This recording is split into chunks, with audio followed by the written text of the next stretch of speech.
আজকে সকালে ঘুম থেকে উঠে মনটা অনেক বেশি খুশি হয়ে গেল। কিসের জন্য?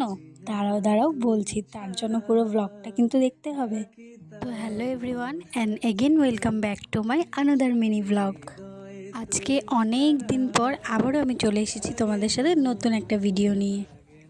তো আজকে সকাল সকাল তো আমি ঘুম থেকে উঠেই পড়েছি, আর উঠে দেখি আমাদের পুচকু এখনও ঘুমাচ্ছে। তো যাই হোক, আমি উঠে ঝটপট করে ফ্রেশ হয়ে গেলাম।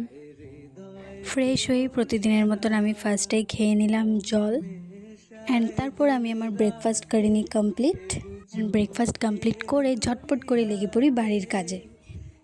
তো প্রথমেই দেখো আমি সুন্দর করে পুরো ঘরটা গুছিয়ে নিয়েছি, আর এত বেশি গরম লাগছিল তখন আমি তো হাঁপিয়ে গিয়েছিলাম।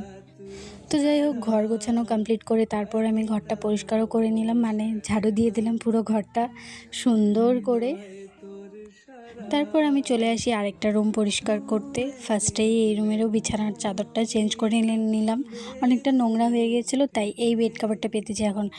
কমেন্ট করে বলো তো কেমন লাগছে আমাদের এই রুমে এই বেড কাভারটা। আমার তো ভীষণ ভালো লাগছিল। তো যাই হোক, এই ঘরটাও গোছানোর পরে আমি এই ঘরটাও সুন্দর করে ঝটপট করে ঝাড়ু দিয়ে দিলাম। সকালবেলা ওয়েদারটা এত ভালো ছিল, হঠাৎ করে এত বেশি গরম লাগছিল, দেখো কাজ করতে করতে আমি পুরো ঘেমে শেষ। তো যাই হোক, তারপর আমি সমস্ত কাজ কমপ্লিট করে দেন চলে যাই স্নান করতে।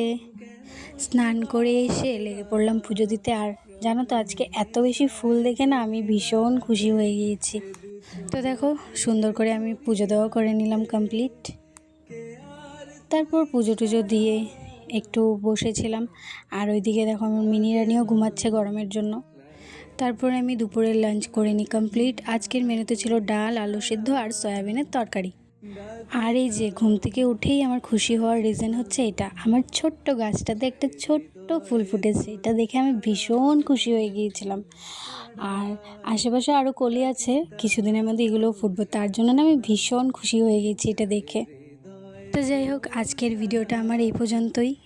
কেমন লাগলো অবশ্যই জানিও, অ্যান্ড দেখা হবে নেক্সট ব্লগে। ততক্ষণের জন্য টাটা।